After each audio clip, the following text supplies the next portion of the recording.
नमस्ते, वनकम, नमस्कार, सत श्री अकाल और आप देख रहे हैं पूनम शर्मा रिएक्शन चैनल। और आज हम रिएक्ट करने वाले हैं प्रभास की कुछ ऐसी चीज जो शायद ये भी बोल सकते हैं अनटोल्ड ट्रूथ ऑफ प्रभास।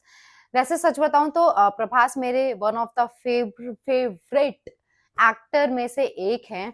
और साउथ की जब मैंने मूवी शुरू करी थी उसमें से प्रभास मोस्ट वॉच्ड हीरोज में से एक है। अल्लू अर्जुन, प्रभास, रजनीकांत सर, ऐसे कुछ एक ऐसी लिस्ट है जिसमें से मुझे प्रभास बहुत ज्यादा पसंद आए थे। हमेशा से मुझे पसंद है। तो वो लंबे चौड़े बोलते ना कि एक मतलब होता है ना कि एक आइडल एक्टर या फिर एक आइडल मैन जैसा होना चाहिए, वैसे उनमें से एक है। तो भाई शुरू करते हैं इनकी कुछ सच्चाई जो शायद मुझे कुछ चीजें ना पता हो, देखते हैं देन इसके बारे में बात करते हैं। शुरू करते हैं, let's go. Welcome to social. Prabhas एक ऐसे मॉडर्न एक्टर हैं जिन्होंने तेलुगु फिल्म से होते हुए भी बॉलीवुड ऑडियंस का दिल जीत लिया है। उनकी फिल्म बाहुबली का क्रेज इतना रहा है कि उस फिल्म ने इंडियन सिनेमा को एक अलग लेवल पे पहुंचा दिया, जिसके बाद प्रभास की पॉपुलैरिटी ओवरनाइट मिलियंस में पहुंच गई। एक सुपरस्टार बनने के बाद भी प्रभास आज बहुत ही शांत और ग्राउंडेड नजर आते हैं और उनकी लाइफ के बारे में आज भी लोग ज्यादा नहीं जानते। इस वीडियो में हम आपको प्रभास की लाइफ और करियर से जुड़ी कुछ ऐसी बातें बताएंगे जो शायद आप नहीं जानते हो। तो आपसे रिक्वेस्ट है कि इस वीडियो को आप एंड तक जरूर देखें।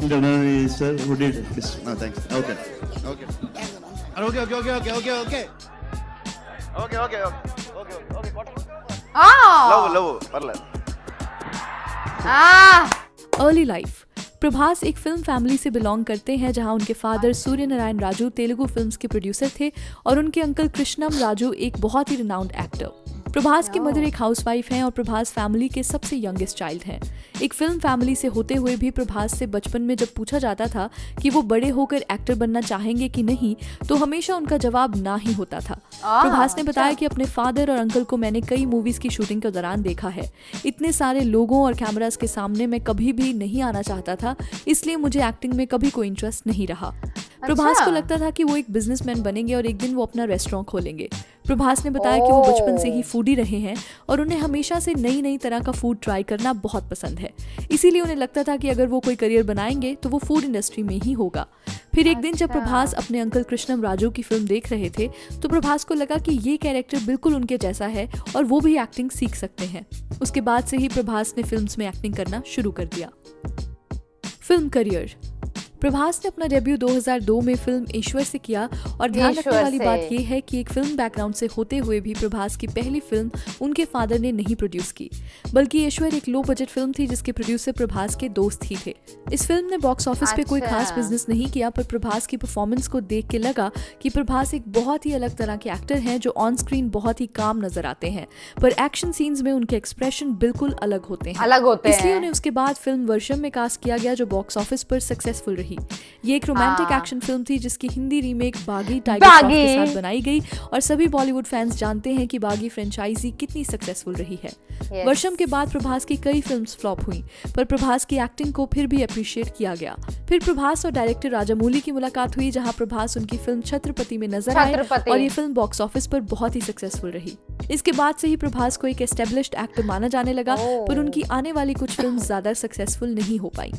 फिर 2009 में जब उन्हें फिल्म बिल्ला में अनुष्का शेट्टी के साथ देखा गया तो उसके बाद से ही प्रभास की सारी फिल्म्स हिट रही। जहां बाहुबली से पहले एक निरंजन प्रभास के करियर की सबसे सक्सेसफुल फिल्म रही और वहां से ही प्रभास को तेलुगु इंडस्ट्री के टॉप स्टार्स में गिना जाने लगा। और फैंस उनकी फिल्म डार्लिंग की सक्सेस के बाद प्रभास को डार्लिंग प्रभास के नाम से बुलाने लगे। The Baahubali effect. प्रभास को जब बाहुबली ऑफर की गई तो उन्हें उसी वक्त रियलाइज हो गया था कि ये उनके करियर की सबसे बड़ी फिल्म होने वाली है और फिल्म के रिलीज के बाद बिल्कुल वैसा ही हुआ। बाहुबली फ्रेंचाइजी इंडियन सिनेमा की सबसे सक्सेसफुल फिल्म रही, जहां बाहुबली 2 द कंक्लूजन के पहले दिन का बिजनेस 122 करोड़ रहा और पूरे इंडिया में फिल्म का लाइफ टाइम बिजनेस 1400 करोड़ से भी ज्यादा का रहा। प्रभास ने फिल्म के लिए अपने करियर के 5 साल दिए, जहां उन्होंने अपने लुक्स और बॉडी स्ट्रक्चर में भी काफी चेंजेस किए। बात करें उनकी एक्टिंग फीस की तो फिल्म के लिए प्रभास ने कोई भी फी डिमांड नहीं की थी और मेकर्स को कहा था कि आपको जो भी फी देनी हो आप वहीं दें और बाकी पैसे आप फिल्म की प्रोडक्शन में लगाएं। वैसे तो बॉलीवुड में भी कई एक्टर्स फिल्म के लिए एक्टिंग फी चार्ज नहीं करते, पर शायद कोई भी 5 साल तक उस रूटीन को फॉलो ना कर पाए जैसे प्रभास ने किया। प्रभास ने कहा कि उनकी लाइफ में पैसों से ज्यादा फिल्म का सही तरीके से बनना जरूरी था। उन्हें कई डिफिकल्टीज तो आई, जैसे सभी ने उन्हें एडवाइस किया था कि वो बाहुबली जैसी फिल्म को ना करें, क्योंकि इससे पहले ऑडियंस ने कोई भी इस तरह की फिल्म नहीं देखी थी, तो कोई श्योरिटी नहीं थी कि लोग इस फिल्म को थिएटर में देखने आएंगे कि नहीं। उसके अलावा अपने करियर के 5 साल एक ही फिल्म को दे देना भी फाइनेंशियली सही डिसीजन नहीं था, क्योंकि प्रभास की फिल्म्स ऑलरेडी बहुत अच्छा बिजनेस कर रही थी और वो आराम से 5 सालों में 8-9 फिल्म्स कर सकते थे। पर शायद प्रभास का विजन कुछ और ही था। प्रभास जानते थे कि अगर वो बाहुबली के लिए पूरी तरह कमिटेड रहेंगे तो उन्हें सक्सेस जरूर हासिल होगी। बाहुबली की सक्सेस के बाद प्रभास की पॉपुलैरिटी सिर्फ हिंदी ऑडियंस ही नहीं बल्कि पूरे इंडिया और कई फॉरेन कंट्रीज तक पहुंच चुकी है। प्रभास का कहना है कि Baahubali has been the most beautiful thing that has ever happened to me. Baahubali has given me something 10,000 times more than what I did before. बात तो सही है। प्रभास की humble nature. Superstar status achieve करने के बाद भी प्रभास बहुत ही डाउन टू अर्थ हैं और बॉलीवुड में ऑडियंस को उनकी ये क्वालिटी बहुत ही पसंद आती है, क्योंकि हिंदी फिल्म एक्टर्स में ज्यादातर ये क्वालिटी मिसिंग होती है, जहाँ फिल्म्स के हिट हो जाने के बाद एक्टर्स एरोगेंट हो जाते हैं और उसी ओवर कॉन्फिडेंस में उनकी एक नेगेटिव साइड देखने को मिलती है। प्रभास इतनी सक्सेस के बाद भी बहुत ही ग्राउंडेड नजर आते हैं और जब भी आप उन्हें किसी इंटरव्यू में देखेंगे तो वो कभी कोई क्रेडिट खुद नहीं लेते, हमेशा किसी न किसी और को क्रेडिट देते नजर आते हैं। जैसे बाहुबली की ओवरनाइट सक्सेस के बाद जब भी उनसे पूछा जाता है तो हमेशा वो राजमौली या फिल्म के टेक्नीशियंस को क्रेडिट देते हैं। प्रभास आज भी मीडिया और फैंस से बहुत शाई फील करते हैं, इसलिए वो प्रेस के सामने फोटोज खिंचवाते हुए कभी भी कंफर्टेबल नजर नहीं आते। पर प्रभास अपने फैंस को बहुत ही अच्छी तरह ट्रीट करते हैं और उनके कई मूवमेंट्स पॉपुलर भी रहे हैं।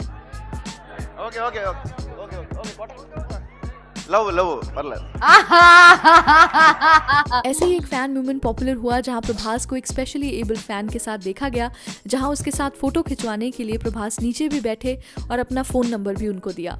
इसी तरह उनके फैन साई कुमार जो व्हीलचेयर बाउंड हैं, प्रभास ने उन्हें बाहुबली की स्पेशल स्क्रीनिंग पे बुलाया और अपने साथ फिल्म के सेट का टूर भी दिया। प्रभास के इस जेस्चर को मीडिया और फैंस ने बहुत पसंद किया और कई आर्टिकल्स में लिखा गया कि शायद ही कोई बॉलीवुड सुपरस्टार प्रभास की तरह हम्बल और सेल्फलेस होगा।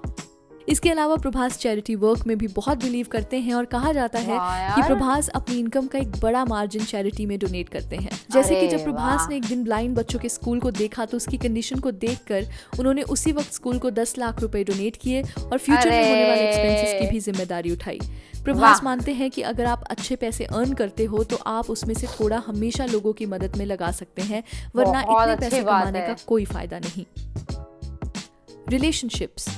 प्रभास के कभी भी अफेयर्स या लिंकअप्स के बारे में सुनने को नहीं मिला है, पर जब से उन्होंने बाहुबली की एक्ट्रेस अनुष्का शेट्टी के साथ फिल्म्स करना शुरू किया है तब से ही दोनों के रिलेशनशिप में होने की न्यूज़ सुनने को मिलती रहती है। प्रभास और अनुष्का हमेशा एक दूसरे के साथ कंफर्टेबल नजर आते हैं और प्रभास ने भी कई इंटरव्यूज में कहा है कि उनकी फेवरेट को स्टार अनुष्का ही हैं और फ्यूचर में भी दोनों एक साथ काम करना पसंद करेंगे। ऐसे ही जब मीडिया में प्रभास और अनुष्का के मैरिज के र्यूमर्स आने लगे तो प्रभास ने ऑफिशियली कहा कि मैं अनुष्का को डेट नहीं कर रहा। मेरे बारे में जो भी र्यूमर्स हैं वो हमारी ऑन स्क्रीन केमिस्ट्री की वजह से आए हैं, क्योंकि हमने बाहुबली में 5 साल एक साथ काम किया है, सो ये बहुत ऑब्वियस बात है कि हम दोनों की क्लोजनेस भी ज्यादा होगी। प्रभास के डाई हार्ड फैंस आज भी उनको अनुष्का के साथ देखना चाहते हैं और फैन थ्योरीज का मानना है कि दोनों अपना रिलेशनशिप रणवीर दीपिका की तरह मीडिया से छुपा कर रखेंगे और एक दिन दोनों शादी कर लेंगे। रियलिटी जो भी हो, पर प्रभास ने साहू के प्रमोशंस के दौरान अपना रिलेशनशिप स्टेटस कॉम्प्लिकेटेड बताया है, सो वी नेवर नो उनकी लव लाइफ में क्या चल रहा है। बात सही है। फिलॉसफी। प्रभास लाइफ को बहुत आराम से जीना पसंद करते हैं और सक्सेस हो या फेलियर दोनों ही चीज़ें उन्हें ज़्यादा इफेक्ट नहीं करती। प्रभास की फर्स्ट प्रायोरिटी उनकी मदर है और आज भी अपना फ्री टाइम वो अपनी मदर के साथ ही बिताते हैं। प्रभास अपने फ्रेंड्स के साथ आज भी जुड़े हुए हैं जिन्होंने शुरुआती दिनों में उनकी फिल्म्स को प्रोड्यूस किया था और आज उन्हीं फ्रेंड्स के साथ मिलकर उन्होंने फिल्म साहू की प्रोडक्शन भी की है। प्रभास को जब एक सुपरस्टार कहा जाता है तो वो नहीं मानते कि वो कोई सुपरस्टार हैं। उनका कहना है कि ना मुझे पब्लिक के सामने फोटो खिंचवाना आता है और ना ही मुझे इंटरव्यूज देना आता है। सुपरस्टार वो होता है जो 10 साल तक अपने करियर के टॉप पर रहे। इसलिए मुझसे बड़े सुपरस्टार रजनीकांत, कमल हासन, सलमान, आमिर, अक्षय और शाहरुख खान हैं। ये बात तो सच है। 5 lesser known facts। नंबर 1, कई एक्टर्स की तरह प्रभास भी अपनी फिल्म रिलीज के दिन बहुत नर्वस हो जाते हैं, पर जहां एक्टर्स पूरी रात नहीं सोते वहीं प्रभास फिल्म रिलीज की पूरी रात सोते रहते हैं। वो अपने फ्रेंड्स को कहते हैं कि अगर फिल्म की ओपनिंग अच्छी हो तो ही मुझे उठाना, अदरवाइज मुझे सोने देना। प्रभास ऐसा इसलिए करते हैं कि अगर उनकी फिल्म को अच्छी ओपनिंग ना भी मिले तो एटलीस्ट वो अच्छी तरह सोकर उस न्यूज को सुनना चाहते हैं। नंबर 2, बहुत कम लोग जानते हैं कि प्रभास ने शाहिद को कबीर सिंह के लिए पर्सनली कॉल करके प्रेस किया था। प्रभास को लगा कि अर्जुन रेड्डी का हिंदी रीमेक बहुत ही कमर्शियल होगा और ओरिजिनल फिल्म से बहुत ही अलग नजर आएगा। पर जब प्रभास ने कबीर सिंह का ट्रेलर देखा तो उन्हें रियलाइज हुआ कि शाहिद ने फिल्म में अपना बेस्ट देने की कोशिश की है। इसीलिए प्रभास ने शाहिद को पर्सनली कॉल भी किया। शाहिद ने कहा कि प्रभास बहुत ही काइंड है और उन्होंने मेरी परफॉर्मेंस की भी बहुत तारीफ की। नंबर 3, प्रभास ने फिल्म एक्शन जैक्सन में एक कैमियो भी किया जहां वो सोनाक्षी सिन्हा के साथ एक सॉन्ग में नजर आते हैं। प्रभास ने ये कैमियो अपने फ्रेंड प्रभुदेवा की रिक्वेस्ट पे किया था और ये प्रभास की पहली हिंदी फिल्म अपीयरेंस थी। नंबर 4, इतने बड़े सुपरस्टार का दर्जा हासिल करने के बाद भी प्रभास ज्यादा प्रोडक्ट एंडोर्समेंट्स नहीं करते। प्रभास ने अपने पूरे करियर में अभी तक सिर्फ एक ही एडवर्टाइजमेंट की है। महिंद्रा की हैं?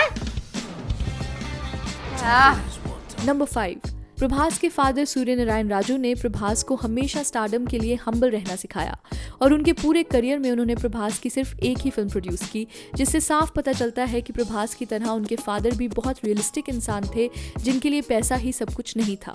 जब 2010 में उनकी डेथ हुई तो उस वक्त प्रभास एक सक्सेसफुल एक्टर बन चुके थे, पर प्रभास को आज भी अफसोस होता है कि उनके फादर उनकी फिल्म बाहुबली की सक्सेस को नहीं देख पाए। प्रभास ने कहा कि मेरे फादर कहा करते थे कि एक दिन तुम्हारे करियर में ऐसी फिल्म आएगी जिससे लोग तुम्हें जिंदगी भर याद रखेंगे। मेरी करियर की वो फिल्म बाहुबली थी और अगर मेरे फादर आज यहाँ होते तो बाहुबली की सक्सेस को देखकर वो मुझसे भी ज्यादा खुश होते। वाओ, अगर किसी को